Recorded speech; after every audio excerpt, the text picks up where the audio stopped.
Hello, everyone. I'm Grace Ruiz, she, her. And today I'm going to be talking about sensory overload, the overwhelmed mind, sensitivities. If you remember my sermon from a year and a half ago discussing neurodiversity and my experience with neurodivergence, I made the joke that I was always told as a child I was too sensitive, which really hurt my feelings. Recycling the joke, it worked, okay. I've been on a continuing, ongoing journey of self-discovery and understanding the way my brain works, the brain of an ADHD woman, late diagnosed. Hopefully, if you know me, you know that I'm a strong advocate for disability rights, acceptance, and accommodations. I'm an anti-ableist. I feel that this is an important topic, ableism and disability rights, that often doesn't come up, or it gets kind of overlooked in the UU space, in my opinion. So I'm very happy to bring more light to it in this service today. Again, only scratching the surface of one area of kind of focused neurodivergence. So go on your own journeys of deep dives if you want, I encourage you. And this topic, it addresses almost all of our core values, so I find it to be really important. Some areas of this sermon will get a little sciencey, just to understand sensory processing and being sensitive and the biologic, like that it's not just being dramatic. There's a biological effect happening in people's bodies. So recently, a little backstory to this sermon. Recently, I came across the idea of being a highly sensitive person. And I was recommended a book titled Sensitive by Jen Graneman and Andre Solo. The first few chapters list qualities of a highly sensitive person, HSP, including but not limited to. You feel strong emotions and have a hard time shaking intense emotions like anger or worry. You have a lot of empathy towards strangers or people you only hear about on the news. You easily put yourself in other people's shoes. Other people's moods really affect you. You easily absorb emotions from others, taking on their feelings as if they were your own. You feel stressed and fatigued in loud, busy environments like a crowded shopping mall, concert, or restaurant. You need plenty of downtime to maintain your energy levels. You often find yourself withdrawing from other people so you can calm your senses and process your thoughts. Your clothing really matters. Scratchy fabrics or restrictive clothing like pants with a tight waistband or the cursed bra can throw off your whole day. You cry easily. You desire harmony in your relationships so much so that conflict can be very distressing for you, perhaps even making you physically ill. As a result, you may people please or go to great lengths to avoid disagreements. Words really matter to you. You cannot easily brush off hurtful or critical words. When I read these characteristics, I felt so seen. I relate to all of the above. There were many more, but these are the ones I relate to the most. I need to know more. So I suggested the idea for this topic, to a member of the service coordination committee. And I should have learned from last time that if you suggest it, you're basically volunteering to complete it. So here I am. As I brought this idea to my friends in the neurodivergence thread of the XMZ group chat, I was challenged by Ben Tovar, who strongly disagrees with the term highly sensitive person. I was shocked. Please tell me more, Ben. Or better yet, please do the service with me so we can have a well-rounded range of thoughts and ideas, and I really want to make sure I don't offend anyone or because of the aforementioned great lengths to avoid disagreements or conflicts, being a people pleaser, feeling distressed or physically ill if anyone were to critique me or be offended by my message. To which I received the response of basically, absolutely not. I tease, but I did end up convincing them to meet with me to discuss. And I learned so much from our discussion, including the controversy behind the phrase highly sensitive person. It can be seen as being a softer, more acceptable, less stigmatized, more palatable way of labeling neurodivergences, such as ADHD, autism, PTSD, etc., which are often disabling. Thereby, downplaying disabling symptoms, delaying or avoiding altogether accurate diagnoses, and therefore support, treatment, and self-discovery and acceptance. Not to mention how offensive it is for people with ADHD or autism or both, who have oftentimes been screaming about these symptoms, trying to be seen and heard and get more studies and understood by the way they're feeling, and only for this new term to come along and replace their diagnosis with something less stigmatized and more tolerable. The characteristics of being highly sensitive align closely with what are already diagnosable symptoms, defined symptoms of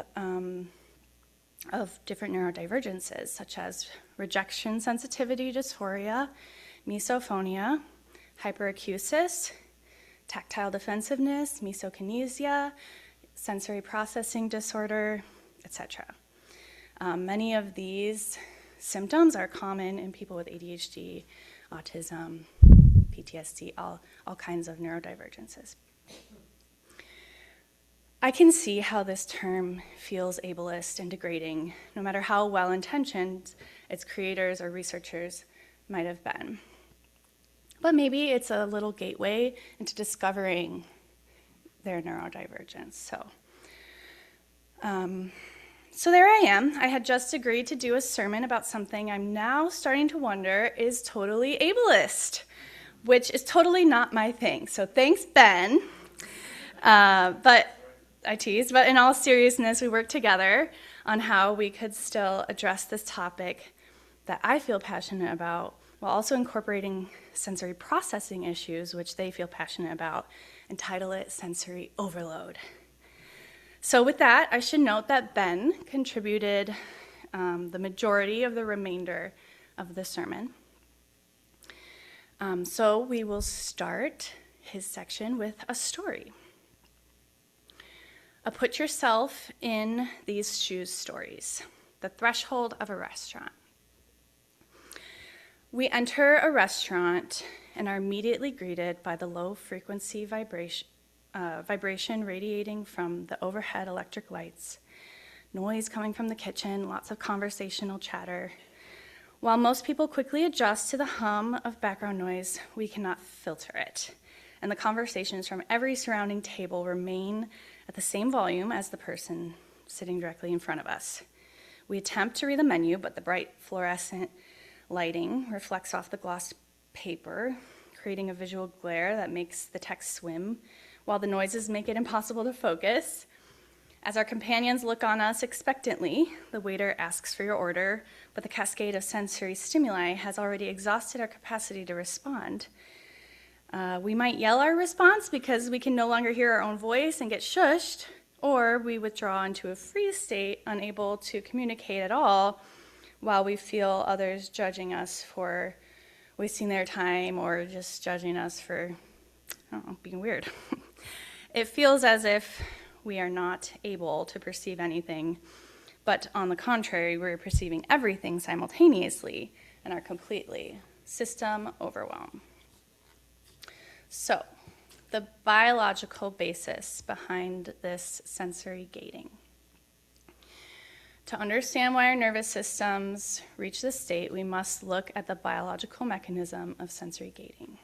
Gating is a physiological process that suppresses the neural responses to repetitive or irrelevant stimuli. In typical neurological function, the brain sees a repetitive sound or sensation, background noise, buzzing, the white noise sound of the air purifier, right? And it quickly adapts and ignores that sound to focus on new, important, informative inputs. Some scientists believe that this is often measured by the P50 wave, a small, positive electrical blip that occurs 50 milliseconds after a stimulus. In most people, the response to a second identical sound is much smaller because the filter has engaged. For people that suffer sensory overloads, this gating is often inhibited or weak. When these filters do not function effectively, distractors from the environment, ambient sounds, the texture of a chair, internal thoughts, intrude into our conscious awareness. This leaky thalamus means that the relay station of our brain fails to filter the flow of information to the cortex, leading to a state of sensory flooding. It's not a lack of attention, but rather an inability to inhibit the processing of uninformative inputs, which is modulated by neurochemicals like dopamine, noradrenaline, and acetylcholine. Can you tell Ben wrote this part? Okay.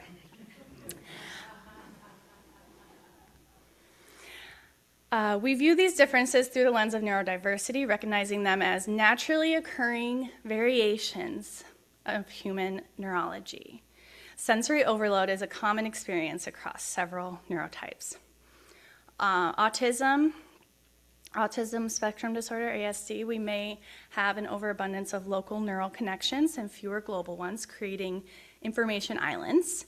We can focus intensely on one island but struggle to bridge the gap between multiple streams of input, such as reading body language and listening to speech. Attention deficit hyperactivity disorder, ADHD.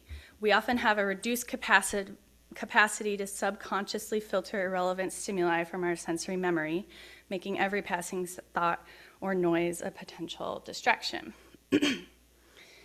Post-traumatic stress disorder, PTSD. Traumatic history can create a hyperactive sympathetic nervous system, which specific sounds or smells trigger an immediate fight or flight response as the body senses danger, even in a totally safe environment.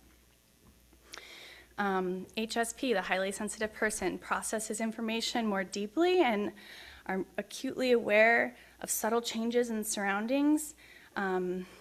Many of us who identify as HSPs may actually be navigating well-masked neurodivergence, as well as significant overlap with well-masked autism, particularly in women and individuals assigned female at birth who suppress their traits to meet social expectations. And there's other biological variations. Conditions like hypokalemic sensory overstimulation involve ion channel differences that lower the threshold for overstimulation. So, in social contexts, our sensory challenges are often compounded by what I mentioned earlier, rejection, sensitivity, dysphoria, which is a fancy way of saying being really sensitive. So it's an intense emotional pain triggered by the perception that we've been rejected or criticized or even disliked. Not even disliked, just felt neutral about, in my case. Like, please like me. Especially for those with ADHD. Dysphoria literally means unbearable, and for us, a perceived withdrawal of love or respect can feel like a physical wound. In social settings, RSD manifests in two primary, often devastating ways. First, we may become extreme people pleasers, constantly scanning the people we meet to determine what they admire so we can present a false self that guarantees their approval. We become so busy ensuring others are not displeased that we lose track of our own needs and identities. Second, we may simply stop trying. The possibility of failing or being found out as inadequate in public or being disliked is so painful that we avoid activities like dating or get into vulnerable dating situations, avoid certain jobs or even applying to jobs, avoiding speaking up in meetings or social situations even if we feel strongly about something. We can check our phones incessantly after sent text, viewing a delayed response as a definitive rejection. So, to survive in a world not designed for us, many of us engage in masking, or the conscious or subconscious suppression of our true traits, or how we would act if we felt totally comfortable and weren't worried about these things, to appear neurotypical or to be liked. We smile and we agree when we feel hurt. We develop scripts for small talk or force ourselves to maintain eye contact even when it causes intense physical discomfort or anxiety or doesn't help us listen to what the person's actually saying. So while masking helps us feel temporarily safe or accepted, it carries a profound psychological price. It leads to full body crash or burnout, where the sustained effort of performing a version of ourselves leaves us emotionally and physically exhausted. Over time, chronic masking causes us to become disconnected from our authentic selves and our internal signals, a state known as alexithymia. We may feel like we are observing our own social interactions as an outsider, leading to a sense of chronic loneliness and emptiness, even when we are surrounded by people. Okay, so what do we do with all this information? Here are some strategies for regulation and community support. To foster a truly inclusive congregation, we must move toward universal design that recognizes sensory accessibility, or accessibility in general, as a core element of equity.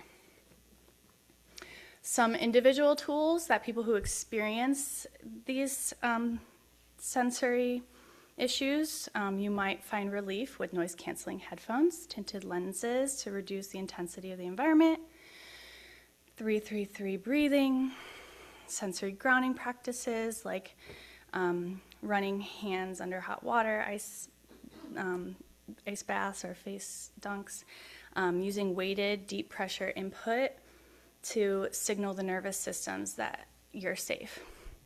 Sensory toys to squeeze, chew, fidget with. Together as a community, we can normalize stimming. We must normalize self-regulatory behavior such as stimming, called stimming, such as rocking, fidgeting with sensory toys, or repetitive movements that help us anchor our focus and regulate our bodies. Some structural changes. We can advocate for sensory rooms or quiet zones where individuals can withdraw and recalibrate, regulate. Provide Zoom options, which we do for all services and meetings. Inviting presenters from across the neurodiverse spectrum. Provide training to religious educators about how to support our neurodivergent children who attend or avoid attending because of their neurodivergence. And then we can foster community empathy. As a congregation, you can help by reducing social demands, providing written agendas for meetings to reduce cognitive load, approach difficult topics with sensitivity and give time for the person to process at their own pace, avoid judgment when someone appears zoned out or not making eye contact or distressed. For example, Ben likes to listen to the service with their eyes closed as they find more than one stimuli is distracting. I tend to keep my hands busy by crocheting during services or rocking or shaking my leg up and down. And most importantly, providing absolutely no criticism to this sermon whatsoever. I kid, just give it gently. Neurodiverse inclusion is not just about a list of accommodations. It's a cultural transformation that prioritizes authenticity over performance. By creating an environment that respects our different sensory thresholds, we allow all our information islands to flourish with a single unified community. Okay, it is now time for our offering. We ask for your help in supporting this congregation financially and other ways to remain a light in this world.